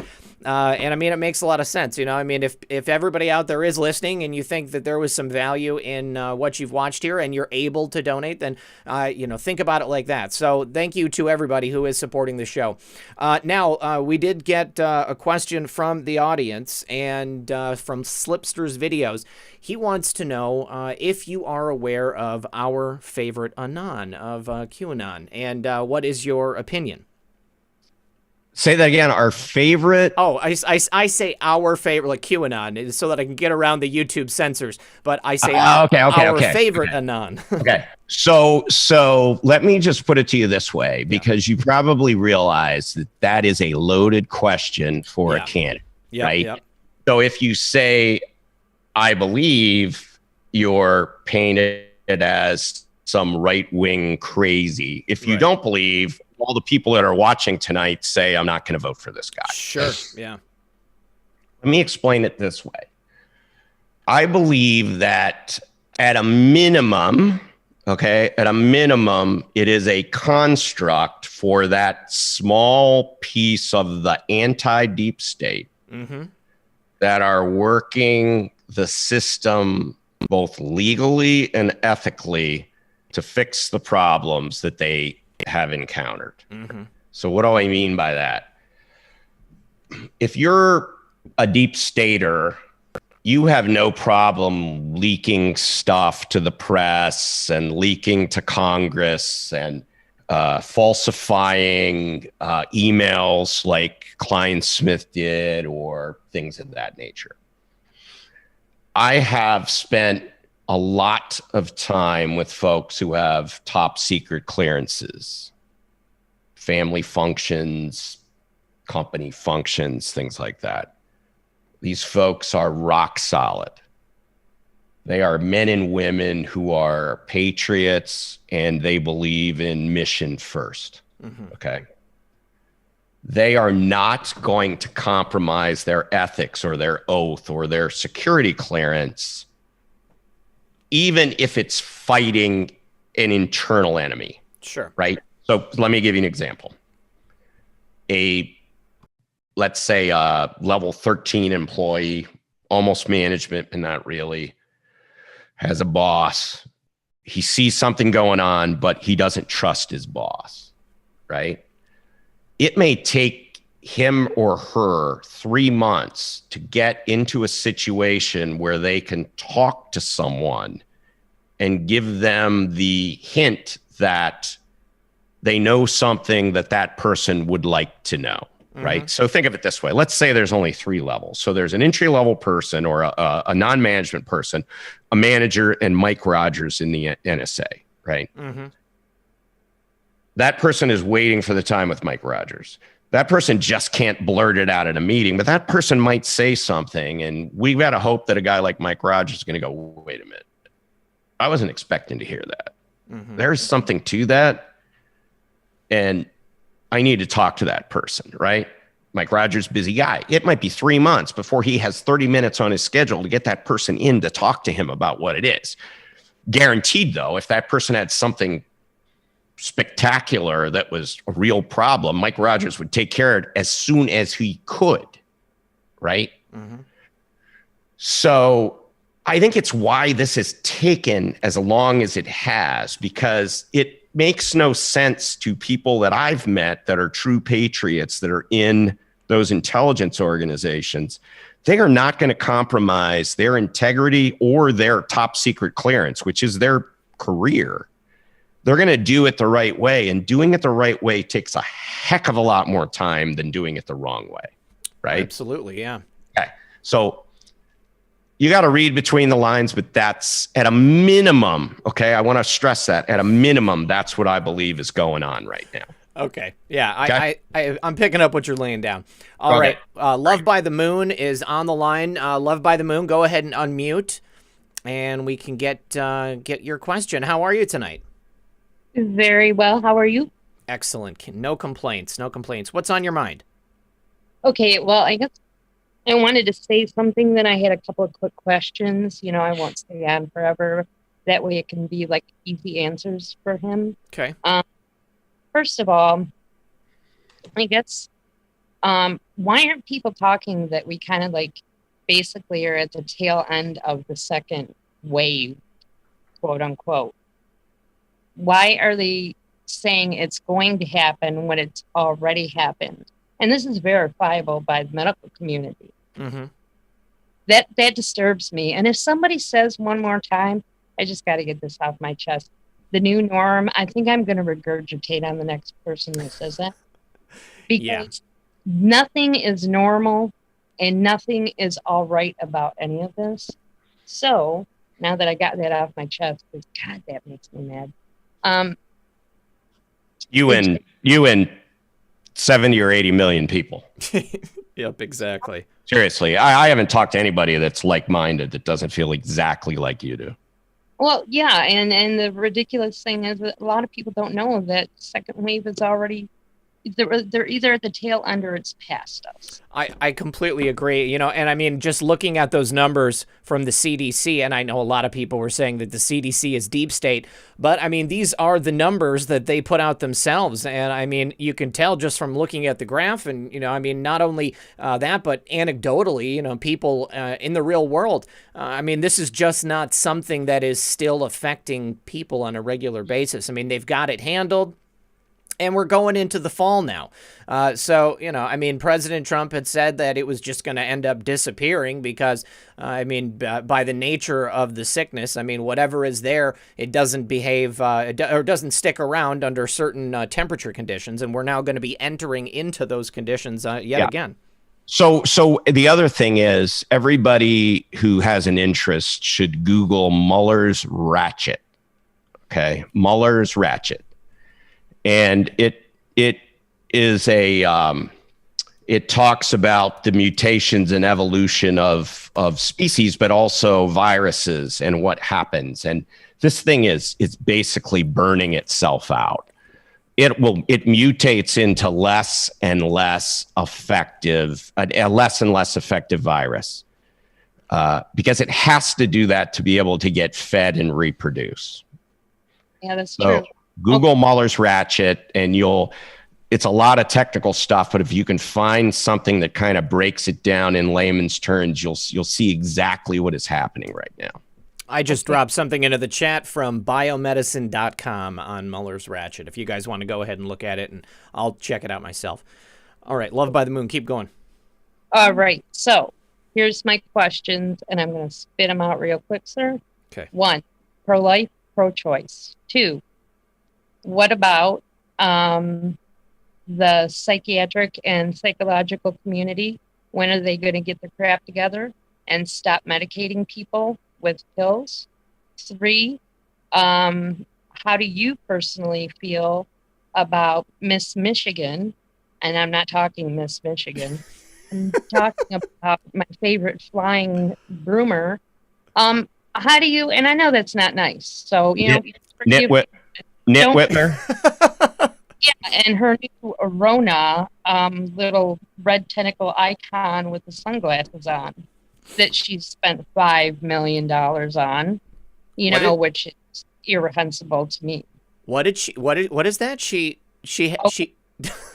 Yes. Okay. Listen to this. Okay. We now have a red tentacle little caricature called Rona with sunglasses on, and Rona obviously is like, I don't know what, cool, not.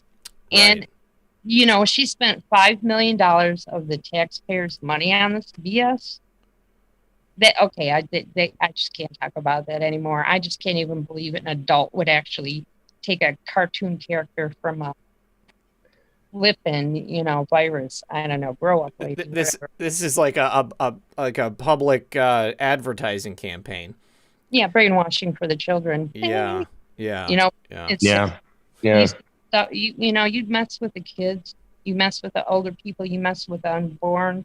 It's like, I don't know, kung fu cooey's coming out, because I just get angry anyway. Absolutely. So can you, before you drop off, can you further elucidate on the elucidate, is that the right word? Yeah. On the whole psych thing and the medication? I'm not sure I understood. Okay, well, I'm just going to say, honestly, for far too many decades, the psychiatric and psychological community have been very good at giving people passes on being self-accountable. It was all mommy and daddy's fault. And here, by the way, I am going to give you A, B, H, C, D, whatever pill, right, and you're going to be all fixed. I swear you are. And then, oh, wait, I'm sorry. Let's try another one. And it's a perpetual state of ongoing situations where we have all these people, honest to God, that their mental illness has probably progressed because of the medications alone that they have been on. And I want to know when we're going to hold them accountable. Right. So, Mark, what they've done is they went from actually treating mental illness to prescribing medications, and in my opinion, really using the populace as, real world guinea pigs. I mean, this whole time they've been gathering data, and there is a lot of evidence to show that, psychotropic drugs, be them antidepressants or whatever, I mean, they're overprescribed. And not only that, but, anti-anxiety medication, ADD medication, they're essentially doping people up rather than getting to the root causes of whatever their mental illness is. Well, and someone could say that was intentional on the part of, let's call them New World Order enthusiasts, right? Because that's another control mechanism. Mm-hmm. Right. So I'll just drop that in there, but go ahead. I'm sorry. We kind of cut you off there. I'm sorry. No, you're fine. Look, I'm not going to take up a bunch of people's time, but pro-choice. So let's talk about the pro-choice thing. I am pro-life. Okay. I'm an Orthodox Christian. People will think of Greek Orthodox or something like that. My family was Russian. I was going to ask Russian or Greek Orthodox. I'm Russian, but it's really become American Orthodox now, and I won't bore you with all the details, the diaspora and all that. But I am a pro-life person. I think that this is one of the issues where we need to. So we've got Roe versus Wade right now, and we've got, abortion, and we have states like Virginia. Psychos or else, yes. Yeah, that guy in Virginia is. He is evil. Okay. Let's just put it that way. If you've seen that clip of him on the radio show when he explains like, well, we'll keep the baby comfortable while people decide. I mean, are you kidding me? You're keeping the baby comfortable. So the baby's been born and the baby is breathing and alive, breathing on its own. And you're going to decide whether or not that's just heinous, and it's murder. It would be murder. Okay. So I'm pro-life, but we have Roe versus Wade. And I think that we need to think about attacking this issue as conservatives in a different manner, okay? Because if we take it head on as we're going to put legislation in place that overturns Roe versus Wade, and we're going to make abortion illegal and all the rest, we are not going to get people in office who could even make that happen. So follow my logic on this, please. We make it illegal for any government entity to pay anything for abortions. Thank you. No funding for Planned Parenthood, no funding for anything. Okay. Then we make it absolutely illegal, and we make it a reporting requirement that we understand what has happened with the remains of aborted babies. Okay. So here's where I'm going with this. Okay. It's follow the money. Okay. We've seen the videos of them talking about how much money they can get for certain body parts, which is just nauseating to me. Anybody that has had a child or that loves children, to think about that just makes your stomach turn. Okay. And then who in the world thinks they have the right to tell me where my tax dollars should go in terms of this topic? Okay. That to me is a First Amendment violation, right? Because if I don't believe in that I believe in abortion from a religious standpoint, which I don't, okay? You're taking my taxes and you're basically going against my religious beliefs, and that's a First Amendment issue. And why that hasn't been made more apparent in this fight, I don't understand. So if you cut off the money for all of these organizations, this is going to be less available. The other thing I think we need to do is, and this is really controversial with my Catholic constituents, is we need to make birth control available really cheap and over the counter for women, okay? Because men are not going to be responsible. Women will be responsible, but if they can't afford it or it becomes a burden on them, they're not going to do it. Birth control should just be an over the counter kind of thing. And people say, oh, but you've got to go get tested for this and get tested for that. That's a bunch of malarkey, as Joe Biden would say. That's just nonsense. You could go get. So let's say we put in place the ability for a woman to go get birth control over the counter. One of the things she might have to do, it might be one of those drugs like, what is it they keep behind the counter so people can't cook meth? Ephedrine. Diamond Tap or whatever it is. Right. It could be like that. And you've got to present a current metabolic panel from you name it, right? LabCorp, whoever it might be, that says your hormone level, if that's what we're looking at, or whatever it is. You know, I'm on like Lipitor. I've got to get like liver panel because it has a liver impact I get every 6 months. You've got to get that done. And you can't, the pharmacist can't sell you that over-the-counter medicine without that, okay? What people don't realize is this kind of thing happens in Europe every day, all the time. Pharmacists are almost like doctors. If you're sick and you've got the flu, you go to the pharmacist, you give them your symptoms, and the pharmacist gives you stuff. You don't go to the doctor, okay? We go to the doctor for, you know, a headache, a cough. It's not necessary. I think we could really reduce our expense in the healthcare world if we let our pharmacists do actually what they're trained to do. I mean, they go through a lot of training, right? Mm-hmm. Could save a lot of money.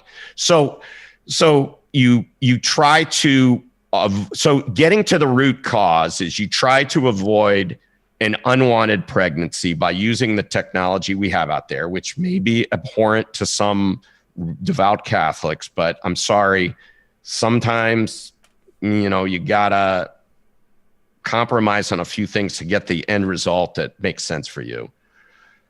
No funding, and the whole body parts thing to me is like, that's just a non-starter. That legislation's got to be in place. So if you do that, you make it much more difficult or much easier for someone to not. You make it easier for someone to not get into the situation that would require them to have an abortion. And if they need it, it is expensive and it's difficult. So they will think twice. It's just the whole, actions have ramifications thing. Well, yeah, I mean, we're not in that right now. When you're in a position where you know that you can go have a taxpayer-funded procedure and you don't have to worry about having a child, and they've already told you that it's just a mass of cells, obviously it becomes far easier. And for me, it's a human rights issue. You know, I mean, like the way that they were discussing it in those leaked videos, the undercover videos. Disgusting. Yeah, completely disgusting. And that guy, I mean, people know this, right? That guy has been charged or has been found guilty of like 6 felonies or something like that. Now he's appealing it, but I mean, seriously, right? Yeah. It's like he's getting penalized for. I'm sorry, Zach, I interrupted. I just get heated about this because this just bothers me to no end. I'll lose this. Did he? This. Why did I do you one better than this? Okay. When I was in high school, you're not going to stop, no matter how much anybody likes it or doesn't like it. You are not going to stop teens from engaging in intimacy. So why don't we go back to those counselors that were really handy dandy in the high schools? And why don't we start out through public health, handing out, condominiums, I'll say it for your channel. Thank you. We'll start there, and let's educate the people that if they're on Medicaid, Medicare, that they can walk in that pharmacy, show their card, and they can get that stuff for free. And they do not need a prescription. They can get condominiums. Yeah, that was my point. I mean, I hadn't thought about it to the level you have, but my point is make it available and make it cheap, even if we have to subsidize it. I think the cost benefit is there in terms of there is a financial cost benefit and a moral cost benefit there that I think we can't avoid. Love by the Moon, did he get to all your issues? Because we've got 12 minutes left. Oh, yeah, absolutely. And it wasn't really all of my issues. It was some of the people in the chat. So. Oh, perfect. Well, thank you. I appreciate it. Thank you for your call. We'll talk to you soon. Okay. All right. Hopefully we've got 6 people on the line, guys. Our doc is definitely starting at 11, so I don't want to cut into his time. Oh, my buddy Floyd Standifer is on the line next. But So yeah, we are gonna be definitely calling this at 11. Yes, 11 minutes from now. Floyd, what's going on, brother? Not much. Red Pill, how you doing? I'm good, man. How about yourself? Doing all right. One of the couple quick things. Okay. Happy birthday, Oh, thank you. first and foremost. And I understand that you're excessively busy, so our interview that we're supposed to do for my channel is quite all right. I understand. Oh, wait a second. Did we actually settle on a date and time? Because I hadn't gotten an email back from you on something specific. Yeah, it was actually supposed to be last Wednesday, but that's all right. Dude, I understand. No. Hey, whoa. Don't worry. It's all good. It's all lovely. It's all lovely. Before you go into your question, let's set a time right now. Can we do it on like this upcoming Wednesday at 8 p.m. Eastern time? Eastern time, that would put it probably. I'm on Pacific time, so Pacific. I mean, I could do 9 p.m. Eastern time. 6. Yeah, okay, that'll work. Okay. That'll actually work. I'm putting it in my calendar right now, dude. So that's September 2nd, 9 p.m. with Floyd Standifer. I do hope you like my hat. I love that hat. Love it. Where did you get that? I really wish I knew. Did you get it? I mean, did you get it from the Trump site or somewhere else? Because I haven't seen those. Yeah, one of the Trump sites. It was just one of those very limited. I like offers. that. I like that. Yeah. All right, but okay, so, sir, my question for you is this: for the situation on Planned Parenthood, okay, and yeah, forgive me, this is one of my worst freaking habits of all. You're good. I used to vape. I finally gave it up, but I was more like Zach, so with this wonderful tan that I got and this particular problem I have, it's not good. Pretty bad situation. But I'm not going to judge. Oh, no worries. I'm not worried about that. But the biggest thing is this: for those of us, and I've lost 3 children to Planned Parenthood without consent. What would you be able to do as a senator for the United States of America to make certain that if Planned Parenthood was still around, that it would have to be consented by both parties? That's an excellent question. You know, Mark, This is something I've known other friends that's the same thing happened to them. They only found out afterwards, and there's absolutely no thought that's given to the father. It's horrible. My body, my choice, right? Yeah. I'll be honest with you. I want my kids. Yeah. I really want it. I have 4 amazing stepkids, mm-hmm. but I have no kids of my own. I get it. Because of Planned Parenthood. Yep. So I got to be honest with you, Floyd. I haven't thought much about that topic. I'm just going to be honest with you, and I don't. Well, I just gave kind you of something blurt out to an think answer, about. but I mean, I've thought about it before. I've heard it before. I've had people share stories with me, even close friends.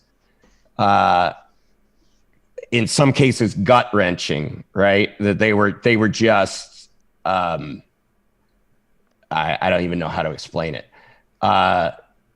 That's a really good question, and I got to think about it. I really don't have a good answer for you on that one. That's fine. I can give you another gut wrencher if you want. Yeah, you might as well lay it on. You might as well lay it on us if we're gonna all be balling by the time this thing is over. And the first one I lost, I was deployed in Iraq in 03-04. And I hit boots on ground. Was it 26 March of 03. Thanks for your service, by the way. Yeah. Oh, don't worry. Don't thank me until my service is done in 2034. So you're still in? Yes. Oh, okay. I've already got 22 years done. I'm going until 2034. So there you go. Beautiful. I'm happy to do it. Good for you. Good for us. I found out my first one was taken from me when I was in Iraq in 2003. The second one, when I got home, or when we got back to Fort Hood, yeah, there's another bell ringer right there. Mm-hmm. Got home to take leave, went back to Fort Hood after leave, lost my second one there. The third one was just before my ex-wife and I finally divorced, and it was just 3 times too many. And this was, it's so I don't mean to be trying to get too personal here, but this was 3 times with the same woman? Yes. Wow. Yeah, that is awful, man. Yeah. Every single time I was always away doing our country's work. Yeah. I don't really, you kind of caught me with this one because it's not something I've thought that much about. I mean, I've heard about it. I've talked to people about it, but it hasn't been high on the list right now in terms of the research I've been doing on a lot of different topics, but I'll check it out. No worries. And no worries. and I'm just, does Zach have your contact information? I do. Yeah. he has my proton. If you're okay with it, if he could send it to me, I'd like to talk to you about this a little more. Have you? Oh, absolutely. So I know that there are advocacy groups for fathers who want to have a child, even if the mom doesn't. Are you involved with any of them? I've actually never even known that existed. Okay. I've heard of that. I don't know them, but I've heard that there are. So anyway, we should probably correspond because I'd actually like a little more information on this topic because it's a great question and it's probably going to come up again. Okay, not a problem. Hey, Red Pill, you got my permission to pass over my my information to him. So all right, I will do that.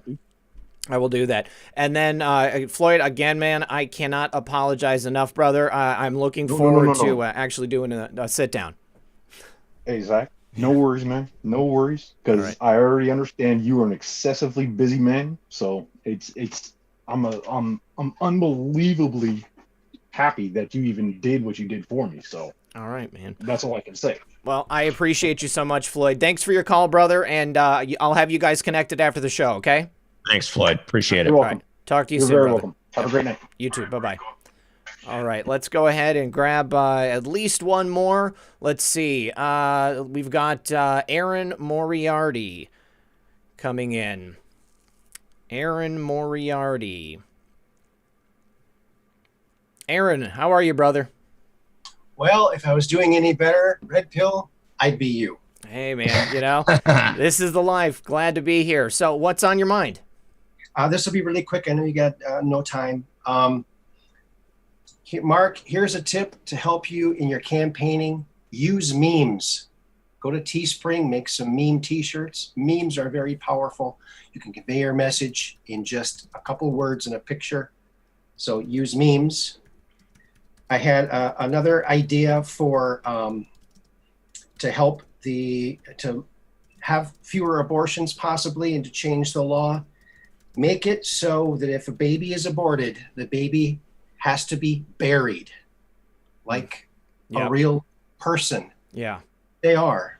That would be right. And I was kind of going that way with you can't sell because what happens, that's a great point. What happens to those remains has to be something sacred, right? Mm-hmm. And you're suggesting that. So that's a great point. Yes, childhood is sacred. And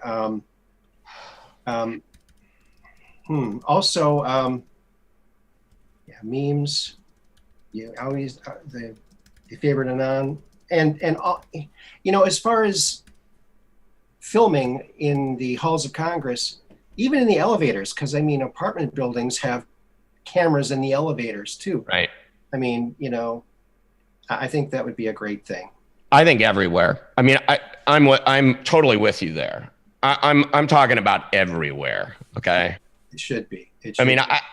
I don't know what you do. Like, if there's a way for someone to cheat the system. So if we just had a free for all in the country like Antifa and people would like, in situations like that where there's no repercussions for behavior, the worst comes out in people, right? Mm-hmm. And I think Washington's an example of that, and how we curb that is really important. I'm thinking we can't be filming in restrooms. They'll find a way to go cut deals in restrooms if that's where no cameras are, right? So my idea is we got to flush out as many of the rats as possible using legislation and the law and the threat of jail. And I mean, it's serious. And then the other is, basically a financial proctology exam every quarter, every year, where you got to drop your pants and show everything, right? Hey, So- that's a good way to put it. I think I can get behind that. All right, Aaron, we have reached the was top that of an the hour. intended pun right there? Was it behind that? Okay. Yes, it was. Aaron, I love you, brother. Thanks for calling. Aaron, thank you, man. Thanks. Bye bye. We'll talk to you soon. All right, awesome. Well, I know that there are still a couple people on the line, guys, but as I said, RDoc is going to be going live here in just one moment, probably right now. So, Mark, I want to give you the last word. What do you want people to take away? And I'll give it to you.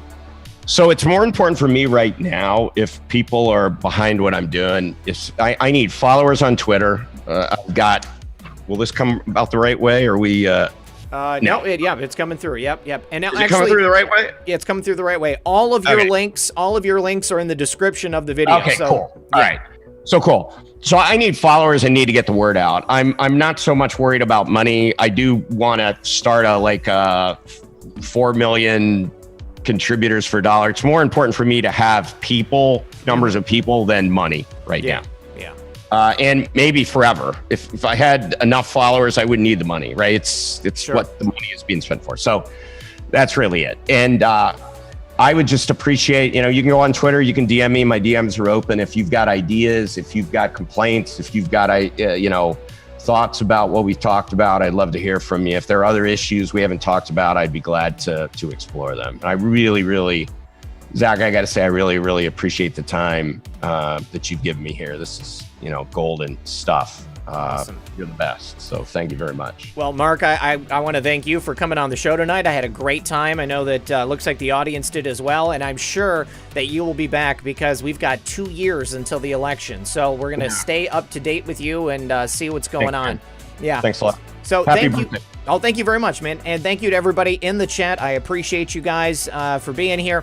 Thank you for everybody who participated in the show, everybody who supported the show. Thank you to the mods for keeping the chat comfy. Don't forget, be here tomorrow at 7 p.m. Eastern Time for Comfy Sunday with my co-host Methods, and our returning guest is going to be Mark Taylor for our election special. So what a great way to say happy birthday to me. Appreciate it. All right, guys, have a great night. Good luck.